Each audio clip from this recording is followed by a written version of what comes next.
felicidad.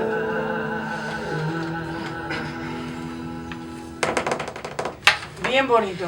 Y ahora tenemos a nuestra invitada, Coraly Santiago. Coraly, bienvenida. Buenas noches, gracias Carmen por la invitación, muy honrada y muy agradecida de estar aquí con ustedes. Y tenemos también a nuestro compañero de trabajo, Mariano Ruiz, que la está acompañando en la guitarra. Y bueno, dicen que la gente que le gusta cantar, eso es lo mejor que puede hacer. Así que Coraly, ¿qué nos vas a cantar? Bueno, pues hay una canción que me gusta mucho, por cierto la descubrí hace poco gracias al señor Mariano Ruiz, de Tani Rivera. Fue escrita por el señor Guarenex González y pues es de Tani Rivera acompañado con Los Tres Reyes del álbum Inolvidable. Así que espero que les guste. Vamos, escuchamos. En vivo. Una por una las conté, fueron 10 lágrimas, 10 lágrimas que derramé por ti. Cuando supe que te ibas de mi vida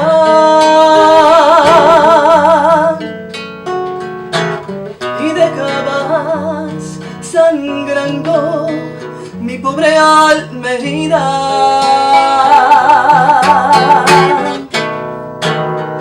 Una por una yo traté que no brotaran,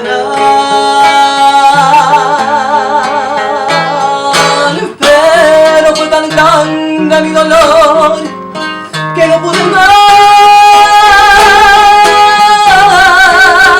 Por cada una tendrás un año de soledad, que serán 10 años que pasarás sin mi amor.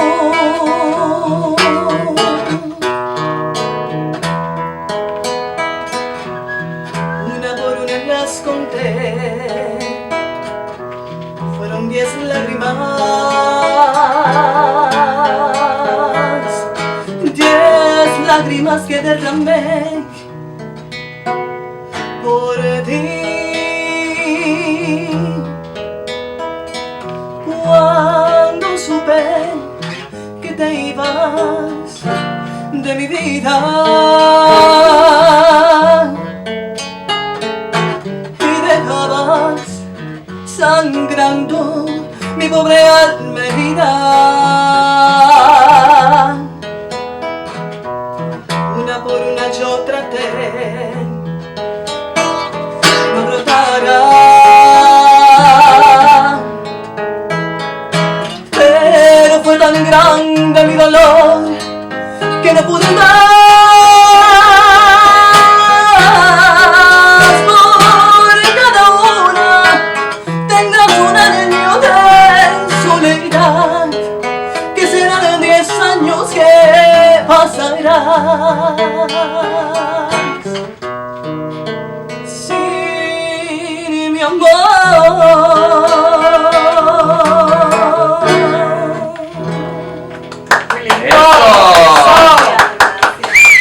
Bien romántica esa canción, de verdad que sí. Y te queda bien bonita. Gracias. Estábamos hablando ahorita fuera de, ¿verdad? Fuera del aire. Qué triste para la gente nueva, así como ella, que tienen tanto talento que no hay casi ya ni compañías de discos y que ya no hay lugares donde tampoco ir a trabajar, que ya no se puede vivir de la música. Qué triste, ¿no? Sí, es una realidad lamentablemente de la industria. La industria, lamentablemente hace unos cuantos años atrás, mercadeó el que no, tú tenías que, si llegabas a 30 ya no servía, tenía que haber una conceptualización de tu imagen, un prototipo, y dañaron el mercado. Hoy en día no existe, hoy en día ya no era una conceptualización y no miraban el talento. Y ahora hay gente con talento que están ahí, que cantan mejor que los que inclusive están en el tope, que les arreglan las voces, en el estudio le hacen maravillas y en vivo no duran un concierto. Yo en lo personal conozco muchos compañeros jóvenes, ¿no? Que están en la industria y lo difícil que es para ellos, ¿verdad? Como hablábamos, mantenerse, por lo mismo que tú acabas de decir, se establece un prototipo y después de cierta edad pues ya no funcionan y demás, pero la realidad es que hay mucho talento joven, mucho talento bueno y realmente pues no está saliendo como se supone. Lo que pasa es que se empezaron a poner etapas de la edad. Yo creo que la edad es relativa, porque mira Celia Cruz. Mira Susan Boyle. Mira, sí. La belleza también. La belleza, o sea, la belleza. ya llegó un momento de que tienes que tener los ojos verdes, que tienes que tener la cara así, cuerpo tienes que tener el experto cuerpo y así. siempre. Y entonces, y mira, tú sabes que yo admiro y respeto del público mexicano. Yo viví muchos años en el West Coast y yo trabajaba en una compañía de discos que se llamaba Huella Latina. Y mi jefe decía, mientras más gordo, más feo, más patillú, ese va a cantar bien. Exacto. Y Sí. fíjate que los tigres del norte, entonces, oye, no son Luis Miguel. Exacto, eso Tú es sabes, así, realmente eso es así. tienen, o sea, no tienen un dechado de virtudes. Y mira, Paquita la del barrio. Y lo que se han quedado en el Los que se mercado, han quedado en el mercado. O sea, irónicamente, sí. sí, por eso te digo, y en eso, ellos son, fíjate, los mexicanos son un ejemplo de eso. Aquí, cuando habían telenovelas, ya la gente a los 40 años ya eran viejos. Ya eran viejos. Sin así. embargo, tú ves el caso de Libertad Lamarque, que tenía 90 años y todavía trabajaba de abuelita en las novelas mexicanas, y de Tito Guizar, y de Marga López, y de todas esas grandes estrellas del cine de oro mexicano. de oro. Y nosotros hemos perdido eso. Pero si enfocaran, si la industria de la música, el cine, la actuación, enfocaran en el talento, en vez de en el físico o en la conceptualización o edad o porque tú tienes el pelo parado o porque no, o porque esto o lo otro, yo entiendo que cuando se fijen en el talento, eso no te lo va a quitar nadie hasta que tú te mueras. O sea, el talento va a estar ahí siempre y eso es lo que entonces se convierte en una carrera musical y no en un momento de fama. Lo que pasa es que el artista, diferente de otras profesiones en la comunicación, muchas veces no se reinventa. Por ejemplo, cuando yo empecé, yo era periodista y después fui productora de discos, después de televisión. Siempre fui en etapas diferentes. Cuando la industria empezó a bajar, yo me había graduado de doctor y yo dije, bueno, momento de irse a la educación. La educación pude combinarla con otras cosas y entonces empecé a escribir y ahora escribo libros y ahora tengo una editorial sin papel y sin tinta. 17 de octubre se llamaría Eso Calderón. es, Allí los espero. Muy bien. Pero hay que reinventarse. O sea, cuando tú piensas que algo se está acabando, tú tienes que ver qué está pasando en el mercado y qué necesidades hay. Yo me di cuenta que ya el libro en papel no estaba funcionando y yo dije, pues vamos a hacer una editorial que sea en línea. Entonces, el artista en ese aspecto a veces no se reinventó. Fíjate que el artista, y te uso mucho de ejemplo el mexicano, porque el artista mexicano se reinventa constantemente. Yo producí a un muchacho que se llamaba Antonio Jesús, que fue baladista toda su vida. Y cuando la balada empezó de picada, pues hizo rock. Cuando rock se fue de picada, no sabía qué hacer y la compañía me dijo, me faltan 2 discos. Entonces yo miro aquel fenómeno de Billy Ray Cyrus, que era bonitillo y que lo querían poner a cantar rock, pero no pegaba el rock. Y a alguien se le ocurrió decir, bueno, pero si nació en Nashville, que cante música, porque está compitiendo en el country con gente que ya son leyendas. Sí. Y yo dije, vamos a repetir la fórmula. Y lo pusimos a grabar con música de banda. Hizo 5 discos de música de banda que fueron exitosos. O sea, lo que te quiero decir es que la mentalidad del artista en ese aspecto del West Coast siempre ha sido la reinvención. Y nosotros en el East Coast nos hemos quedado un poquito atrás con eso. Mira, fíjate también, porque quizás debe ser que ellos son menos piratas que nosotros, pero ellos, fíjate que te comentaba que ahorita estaba escuchando en Don Francisco de un artista mexicano que dice, no, pues estoy contento, tengo una preventa de 20 millones. Entonces imagínate, ya la palabra preventa yo no la escuchaba hace un siglo, pero preventa de 20 millones es nada. La gente dice, wow, es mucho, no es nada. Antes, una preventa, Juan Gabriel vendía una preventa de 100. ¿Sabes por qué? Porque ¿cuántos habitantes tiene la República de México? Sí, 20 ¿Cuántos tienes afuera? En la ciudad nada más. En la ciudad nada ¿Y más, cuántos 20. tienes afuera documentados e indocumentados? Entonces, cuando te vas a dar cuenta, 20 millones hoy en día no es nada. El Buki, cada vez que el Buki, Marco Antonio Solís, cuando estaba con el grupo, sacaba un disco, estábamos hablando de 80, 100, 200 millones de copias. Y tú decías, es mucho. No, no es mucho. No es mucho, porque ponte a pensar que son mexicanos, más otra gente que no son mexicanos, que les gusta el individuo. Y nosotros en el East Coast, todo lo que fue salsa, merengue, balada, perdimos eso. Perdí el momento. Perdimos el momento. Sí. Y tú tienes un buen punto. Entró el reggaetón y el mundo se puso a los pies del reggaetón y todo el mundo se puso a hacer fusiones con el reggaetón, inclusive los super baladistas, y perdieron su esencia. La música americana. Y es como decía Michael, que ya no es, ¿verdad? Como un tiempo atrás que se dependía de los discos, de las ventas de discos, ya no. Ahora pues todo a través del internet. La gente está regalando los discos para poder entonces vivir de los conciertos. De los conciertos y los eventos. Sí, pero uno de los más dañinos en eso fueron los mismos de reggaetón. Los mismos de reggaetón. Porque cuando ellos no podían pegar, porque tenían a otros que ya eran la superestrella, pues entonces decían que se los habían subido y lo habían subido ellos mismos.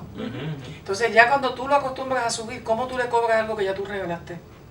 O sea, lamentablemente esa es una realidad. Si ya tú le regalaste el CD, ¿para qué tú ahora lo vas a publicar? Yo realmente veo esto como una carrera a largo plazo. Yo siempre he dicho, y se lo digo a mis socios y se lo digo a la gente que está en la música, yo prefiero estar constante y vivir, aunque sea haciendo una producción cada 2 años o lo que sea, y estar ahí, que tener un boom y llegas al tope y te desaparece, punto. Entonces eso no es talento, eso no es carrera, eso es un momentum. Pegas un tema y se acabó. Yo prefiero estar, mira, poquito a poquito, uno se reinventa, uno hace la película, uno hace esto, uno hace lo otro, y seguir, ¿verdad? Buscando dónde uno vivir y pagar tu luz, pagar tu agua, pero a la misma vez tener una carrera, porque es que los booms, y sucede en todas las industrias, en las americanas, ¿dónde está Tiffany? ¿Dónde está toda esta gente que hicieron unos booms que desapareció, la Macarena? Sí. O sea, son temas que boom y that's it, one hit wonders. Y yo por lo menos en lo personal admiro mucho a Anita Nazario, poniendo como ejemplo cantante de aquí de Puerto Rico, porque ella además de su talento, pero se ha mantenido porque se ha reinventado. Sí, se ha mantenido en la industria, si no, correcto. Yo creo que también me hubiese corrido la misma suerte de todos los cantantes que empezaron para esa época. Bueno, yo creo que es la única que queda. Es la única que queda. Sí, yo creo que es la única de las mujeres que queda. Y es por reinventarse. Porque reinventarse. Porque Yolandita realmente estaba totalmente opacada y muchas otras también, así que yo creo que lo lamento, pero es cierto. O sea, sí, pero quizás por lo que comentaste ahorita, que se querían quedar en su estilo. Y tienes que entender que quizás el estilo de los 70, 80 no es el mismo de ahora. Y el sonido es diferente, se graba diferente. O sea que también tienes que cambiar y ajustarte a los tiempos o a los estilos para poder mantenerte vivo. Lo que pasa es que hay gente que sobrevive a esos cambios, hay gente que no sobrevive a esos cambios. En la música de salsa, cuando la salsa tuvo su picada, después de la caída de Fania, que no sé si te acuerdas, ahí fue donde ustedes empezaron, que era cuando la entrada de la salsa monga, que el merengue opacó a la salsa monga, porque la salsa monga no era otra cosa que balada que les hacían un arreglo en salsa, y eso no le funcionó a todo el mundo. Y entonces caímos en el estereotipo del bonitillo, del de los ojos bonitos, del que no sé qué cuánto, y entonces a razón de que cantan menos, hacen más discos, y esa fórmula no funcionó mucho tiempo. Lamentablemente no funcionó. Y el merenguero tuvo una oportunidad de meterse ahí otra vez y la perdió. Dejó que el reggaetonero se le colara. Entonces esa es una realidad histórica. Fíjate, la salsa ha tenido tuvo la salsa erótica, la salsa romántica, la salsa, la de bailador, la salsa sí ha hecho distintos estilos. El merengue lo que pasó fue que se metió en un solo estilo que le llamaron el merengue bomba, porque lamentablemente llegó los Rosarios, Toño Rosario, llegó ese estilo de música, y ahí viene Grupo Manía, y siguieron esa línea todo el mundo. ¿Y por qué hoy en día se quedó Límite? Porque Límite se ha quedado en otro estilo que fue muy de ellos. Caos tenía un estilo muy de ellos, y fueron estilitos que se quedaron ahí, pero los demás era todo bomba, que inclusive por eso salió lo de decir los slogans, Grupo Manía y Zona Roja y Caos, porque tú no sabías quién era quién. Pues se parecían todos. Porque todos grababan los mismos, con los mismos músicos, los mismos arreglistas. Fue una cosa como que por aquí es que está. ¡Ay! Todo el mundo se metió. Sí, era una producción de estudio. Era una producción de estudio. Que fue lo mismo que le pasó a la salsa. O sea, cuando la salsa comienza Fania y Arreto se separa de Alberto, Larijaldo se separa de Ismael Miranda. ¿Qué pasa? Antiguamente lo que eran famosos eran los directores de orquesta, no los cantantes. No era el cantante. Fania, lamentablemente, para tener poder, se empieza a quedar con todo el mundo. Entonces se quedaba con el músico más con el que se iba. Y entonces ese que se iba hacia otro grupo, y entonces el tresista decidía irse. Y ya eran 3 grupos que habían salido del mismo. Y cuando tú venías a ver, llegaba un momento que no había que tocar en la radio porque tenía 20, 30 artistas que eran del mismo sello. Del mismo sello, Y eso es un total monopolio. Y lamentablemente eso mismo mató también la industria. El monopolio que hizo Fania fue tan grande que ellos mismos mataron su propia gallina de los huevos de oro. Y la salsa erótica lamentablemente nunca logró sostenerse. Porque ni siquiera tenía compositores, vivían robando. O sea, necesitaban que Luis Ángel hiciera un hit para ellos robárselo. Necesitaban que Gustavo Márquez hiciera un hit para ellos robárselo. Entonces lamentablemente no tenía compositores dentro de esa línea que le diera canciones. Hablando de canciones, Corali, veo a Mariano ya ahí afinando. ¿Qué viene por ahí? Estamos ahí con algo preparadito. Es una canción que yo sé que el público que nos escucha la conoce. La hizo muy famosa Lucecita Benítez para los años 70. Lleva por título Génesis. Y está... Nada más y nada menos. Y esta canción, pues nada más y nada menos, pues nos hizo brillar en los premios Otis, gracias a ella. Nos hizo brillar con la luz de Lucecita. Ganó en 1969, México. México. Cuando nada en la tierra quede pa' que el sol, cuando nada en la tierra quede que invoque a Dios, cuando sobre la tierra no haya ya ni dolor, solo abre una lumbre y esa será el amor,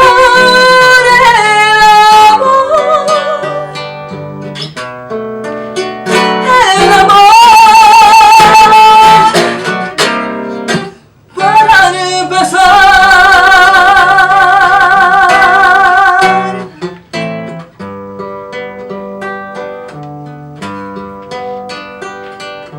Cuando nada en la tierra quede que apague el sol, cuando nada en la tierra quede que invoque a Dios,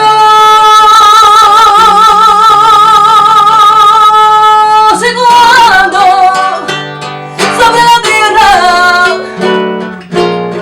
no haya ya ni dolor y solo abre una lumbre y esa será el amor, el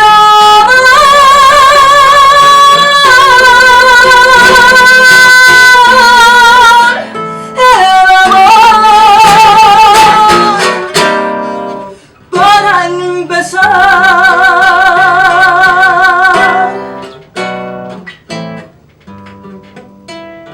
Eso. Muy bonito.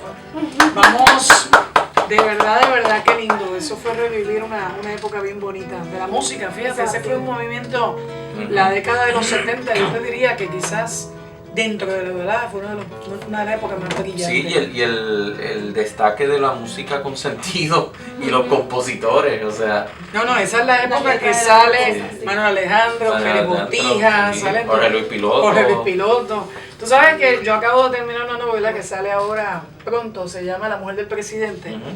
Y el presidente, yo necesitaba un nombre impactante, y no te vayas a reír el nombre que le puse. Le puse Manuel Alejandro por pensar en Manuel Alejandro. Y como todos los latinos tenemos dos apellidos, le puse Gómez Botija. Ahí está. Ahí está. Porque fue en honor a esos dos grandes compositores. Yo trabajé con ellos cuando yo estaba en disco pronto, que era de Kytronics. Y ellos sacaban todos los discos de Bella. Empezamos a hablar y ahorita ahorita no empiezan a sacar el avión. Estamos sacando el cálculo. Sí. Y entonces yo decía, wow, es como un homenaje a esos dos super compositores. Así que mi presidente se llama Manuel Alejandro Gómez Botija. Otra de las cosas que afectó la música es que antes se presentaba el compositor y el cantante. Ya no. Ya la canción es de Luis Miguel, ya la canción es de Chayanne, la canción es de no dicen el compositor es fulano de tal, lo interpreta el cantante fulano de tal. Eso es verdad. Y eso también ha lastimado mucho lo que es el compositor como tal. Lo digo yo como compositor también, que no se presenta. O sea, todo el mundo dice, mira el tema de fulano. No, el fulano lo interpreta, pero es la composición de Jorge Luis Piloto, de muchos compositores buenísimos. Nosotros estamos planeando